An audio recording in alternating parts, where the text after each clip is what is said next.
Hello everyone, welcome back to my YouTube channel study Mauka. Friends, आज के इस video में हम बात करेंगे अक्षांश एवं देशांतर रेखाओं के बारे में। इनको हम ऑब्जेक्टिव क्वेश्चन के माध्यम से समझेंगे। तो चलिए वीडियो स्टार्ट करते हैं और पढ़ते हैं आज के टॉपिक के बारे में, जो कि रहने वाला है अक्षांश तथा देशांतर, लैटिट्यूड एंड लॉन्गिट्यूड। सबसे पहला आपका क्वेश्चन है कि भूमध्य रेखा से उत्तर या दक्षिण की दिशा में किसी दिए गए स्थान की कोणीय दूरी को क्या कहते हैं। तो इसका पहला ऑप्शन है आपका अक्षांश, दूसरा ऑप्शन है देशांतर, तीसरा ऑप्शन है प्रधान देशांतर, या फिर इनमें से कोई नहीं। तो इसका सही आंसर क्या रहने वाला है फ्रेंड्स? इसका सही जवाब होगा अक्षांश। देखिए, हमारी जो पृथ्वी है वो गोलाकार ना होकर जियोइड है, यानी ऑब्लेट स्फेरॉइड है, यानी ध्रुवों पर थोड़ी चपटी तथा बीच में उभरी हुई है। तो जो हमारी पृथ्वी है उस पर एक काल्पनिक रेखा है जिसको विषुवत वृत्त कहते हैं, जो कि पृथ्वी को दो बराबर भागों में बांटती है। पृथ्वी के बीच में खींची गई काल्पनिक रेखा जिसको विषुवत वृत्त कहते हैं तथा जो 0 डिग्री अक्षांश पर स्थित होती है उसको हम भूमध्य रेखा कहते हैं। और भूमध्य रेखा के उत्तर में स्थित भूमध्य रेखा की जो समानांतर ये रेखाएं आप देख रहे हैं, इनको अक्षांश कहते हैं। भूमध्य रेखा पृथ्वी के केंद्र में रखा गया तथा पृथ्वी के केंद्र से यानी भूमध्य रेखा से हम जो है किसी भी अक्षांश की दूरी को मापते हैं, इसलिए ये देखिए एक प्रकार की कोणीय दूरी बनेगी। तो इसी वजह से हम इनको कोणीय दूरी कहा जा रहा है अक्षांशों को। तो भूमध्य रेखा के उत्तर में स्थित जो समानांतर रेखाएं हैं उनको उत्तरी अक्षांश कहते हैं तथा भूमध्य रेखा के दक्षिण में स्थित अक्षांशों को दक्षिणी अक्षांश कहते हैं। दूसरा जो प्रश्न है आपका वो है कि निम्नलिखित में से कौन सा बृहत वृत्त का उदाहरण है। सबसे पहला ऑप्शन है कर्क रेखा, दूसरा ऑप्शन है मकर रेखा, तीसरा ऑप्शन है आपका भूमध्य रेखा, या इसको हम इक्वेटर अथवा विषुवत वृत्त भी कहते हैं। तीसरा ऑप्शन है आपका, चौथा ऑप्शन है आर्कटिक रेखा। तो इसका सही जवाब क्या होगा? इसका सही उत्तर होगा भूमध्य रेखा। तीसरा क्वेश्चन है आपका कि ट्रॉपिक ऑफ कैंसर निम्न में से क्या है। ट्रॉपिक ऑफ कैंसर, जिसको कर्क रेखा भी कहते हैं, तो ये क्या है? तो जैसा कि हम भूगोल पढ़ रहे हैं तो ये जीव विज्ञान वाले ऑप्शन तो गलत ही होंगे।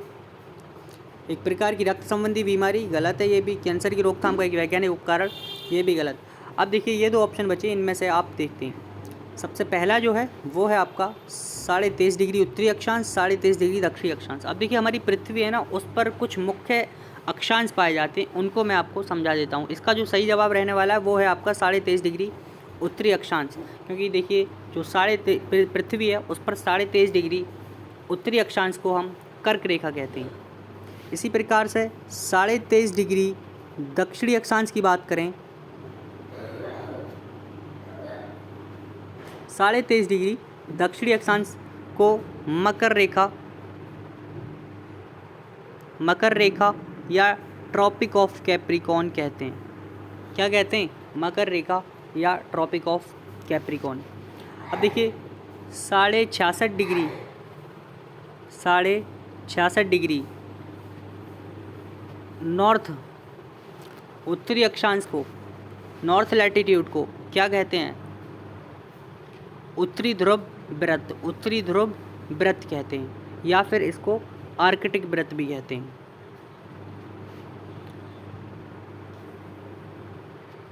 उत्तरी ध्रुव व्रत या फिर आर्कटिक व्रत। 66.5 डिग्री दक्षिणी अक्षांश की बात करें तो उसको हम दक्षिणी ध्रुव व्रत कहते हैं। क्या कहते हैं? दक्षिणी ध्रुव व्रत। और 0 डिग्री अक्षांश को, जैसे कि मैंने बताया, उसको भूमध्य रेखा कहते हैं। चौथा प्रश्न आप देखिए, चौथा प्रश्न देखते हैं क्या है। ध्रुवों की तरफ जाने पर अक्षांश रेखाओं के व्यास पर क्या प्रभाव पड़ता है। तो ध्रुवों की तरफ जाने पर जो अक्षांश रेखाएं हैं वो घटने लगती हैं, उनका व्यास जो है वो घटने लगता है। इसका सही जवाब क्या होगा? घटता है। धरातल पर यानी पृथ्वी पर 1 डिग्री अक्षांश की दूरी निम्न में से किसके बराबर होती है। इसका सही आंसर क्या होगा? 111 किलोमीटर। पृथ्वी पर 1 डिग्री अक्षांश की दूरी निम्न में से किसके बराबर होती है, यानी 1 डिग्री अक्षांश के बीच की जो दूरी है, फॉर एग्जांपल अगर ये 2 डिग्री अक्षांश है और ये 3 डिग्री, तो इनके बीच की जो दूरी है वो 111 किलोमीटर होगी। वह काल्पनिक रेखा जो पृथ्वी को 2 बराबर भागों में बांटती है, उसको क्या कहते हैं? जैसा कि मैंने बताया उसको भूमध्य रेखा कहते हैं या फिर उसको विषुवत वृत्त भी कहा जाता है। दोनों तरफ देखिए, दोनों ध्रुवों यानी उत्तरी ध्रुव और दक्षिणी ध्रुव को मिलाने वाली काल्पनिक रेखा जो भूमध्य रेखा को समकोण पर प्रतिच्छेद करती है क्या कहलाती है? आर्कटिक रेखा, देशांतर रेखा, मध्याह्न या याम्योत्तर।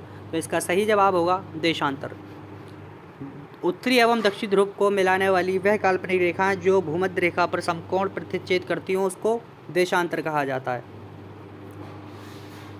देशांतर जो हैं आपकी ऊर्ध्वाधर रूप से खींची गई काल्पनिक रेखाएं हैं, जबकि अक्षांश जो हैं वो आपका क्षैतिज रूप से खींची गई काल्पनिक रेखाएं होती हैं। दो देशांतर रेखाओं के बीच की जो दूरी है उसको गोर के नाम से जाना जाता है। अब देखिए नेक्स्ट आपका क्वेश्चन है कि एक देशांतर से दूसरे देशांतर के बीच कितना समय अंतराल होता है? इसका सही जवाब क्या होगा? इसका सही जवाब होगा 4 मिनट। देखिए हमारी जो पृथ्वी है वो लगभग 24 घंटे में अपने अक्ष पर 360 डिग्री घूम जाती है। 360 डिग्री घूम जाती है, अर्थात हम कह सकते हैं कि ये 1 घंटे में कितना घूमेगी? लगभग 15 डिग्री। 1 घंटे में 15 डिग्री अक्षांश ये घूमती है। तो फिर आपकी ये 1 मिनट में 4 मिनट में कितना घूमेगी? 4 मिनट में आपका 1 डिग्री घूम जाएगी। पृथ्वी पश्चिम से पूर्व की ओर घूमती है, तो उसका सही जवाब क्या होगा? 4 मिनट। देखिए जो एक मैं आपको टाइम का बताता हूँ। पृथ्वी के जो आपका एक ग्रीनिच लंदन में एक जगह है उसको मानक समय यामोत्तर यानी प्राइम मेरिडियन माना गया है, मुख्य यामोत्तर माना गया है, जहाँ से समय का निर्धारण होता है। तो जो आपका ग्रीनविच रेखा है, ग्रीनविच रेखा से जो स्थान पूर्व में स्थित हैं उनका समय वहाँ से ग्रीनविच रेखा से आगे होगा तथा जो पश्चिम में उनका समय पीछे होगा, क्योंकि पृथ्वी पश्चिम से पूर्व दिशा की ओर घूमती है। अगर ग्रीनविच रेखा पर 12 बजे हैं तो ग्रीनविच रेखा के देखिए 0 डिग्री देशांतर को ग्रीनविच रेखा माना गया है। ग्रीनविच रेखा के 1 डिग्री पूर्व देशांतर में 12:04 होंगे। और वहीं बात करें अगर 1 डिग्री पश्चिम देशांतर में तो वहाँ पर आपके 11 बजकर कितने मिनट हो रहेंगे? 56 मिनट। तो इस प्रकार से समय का निर्धारण किया जाता है। पृथ्वी पर सबसे अधिक तापक्रम कहाँ रिकॉर्ड किया जाता है? तो पृथ्वी पर सबसे अधिक तापक्रम भूमध्य रेखा पर रिकॉर्ड किया जाते हैं। देखिए पृथ्वी को ताप कटिबंधों में बांटा गया है। पृथ्वी को टेम्परेचर के आधार पर अलग अलग जोन्स में बांटा गया है। इसको समझते हैं। देखिए एक डायग्राम के माध्यम से मैं आपको समझाता हूँ। ये आपका, जैसा कि आप इस चित्र में देख पा रहे हैं, ये आपकी विषुवत वृत्त है। ये आपका जो है वो विषुवत वृत्त है जो कि 0 डिग्री अक्षांश पर स्थित है। तो देखिए 23.5 डिग्री उत्तरी अक्षांश और 23.5 डिग्री दक्षिणी अक्षांश के बीच का जो क्षेत्र है इसको हम उष्णकटिबंधीय क्षेत्र कहते हैं, अर्थात यहाँ पर अधिक मात्रा में ऊष्मा प्राप्त होती है। या फिर हम ऐसा भी कह सकते हैं कि कर्क रेखा एवं मकर रेखा के बीच का जो स्थान है उसको उष्णकटिबंधीय यानी उष्णकटिबंध में रखा गया है।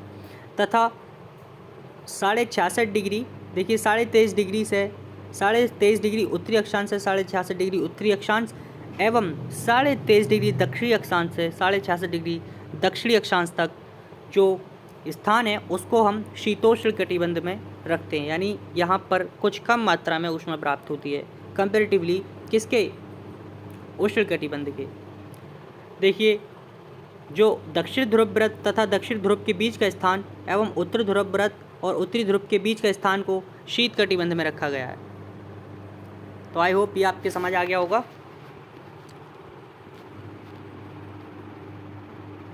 नेक्स्ट आपका क्वेश्चन है कि कुल अक्षांशों की संख्या कितनी है?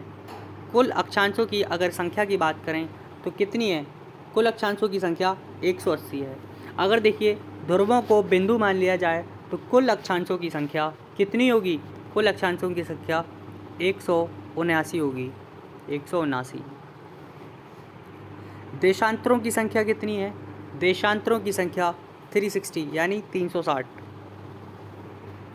प्रधान मध्याह्न रेखा किस राज्य से होकर गुजरती है? प्रधान मध्याह्न रेखा ग्रीनविच से होकर गुजरती है। वहीं भारत की अगर माना कि हम उत्तर की बात करें तो वो 82.5 डिग्री देशांतर पर स्थित है, उसको वो आपका इलाहाबाद के पास से होकर गुजरती है। पृथ्वी 1 घंटे में कितने देशांतर घूम लेती है? पृथ्वी 1 घंटे में कितने देशांतर घूमेगी? यदि वो 4 मिनट में एक देशांतर घूमती है तो यानी कि आपका वो 15 देशांतर घूम लेगी। 60 को अगर हम 4 से डिवाइड करेंगे तो कितना आएगा आपका? 15। तो इसका सही आंसर क्या होगा? 15 देशांतर। शीत कटिबंध किसके नज़दीक होता है? शीत कटिबंध किसके नज़दीक होता है? ध्रुवों के नज़दीक होता है। जैसे कि आप डायग्राम में भी देख सकते हैं, शीत कटिबंध किसके नज़दीक है? वो ध्रुवों के नज़दीक है। तो फ्रेंड्स, ये थे आपके आज के महत्वपूर्ण प्रश्न। आई होप ये आपके वीडियो बहुत समझ आ गया होगा और वीडियो आपको अच्छा भी लगा होगा। तो चैनल को ज़रूर सब्सक्राइब करिए और वीडियो को लाइक करिए तथा वीडियो को अपने फ्रेंड्स के साथ ज़रूर शेयर करें और जुड़े रहिए आप हमारे चैनल के साथ, ताकि आप ऐसे महत्वपूर्ण वीडियो से वंचित ना हो पाएँ।